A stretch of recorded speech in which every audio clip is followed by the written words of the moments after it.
যুগে যুগে যখন পৃথিবীতে পাপের ঘোড়া পূরণ হয়েছে, তখন কিন্তু পৃথিবীতে ভগবান নিজে এসেছেন অথবা তার দূতকে পাঠিয়েছেন মানুষের চক্ষু খুলে দেওয়ার জন্য, তাই তো?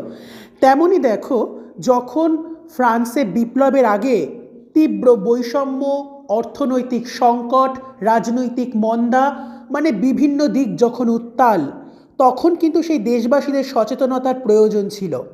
এবং সেই প্রয়োজনের জন্য ফ্রান্সে যে শোষণ ও বৈষম্য বিরাজমান ছিল তার তীব্র সমালোচনা করেছিল Montesquieu, Voltaire, Rousseau, Denis Diderot, d'Alembert প্রমুখ ফরাসি দার্শনিকরা এবং ফিজিওক্র্যাট নামে একটা অর্থনীতিবিদ গোষ্ঠী।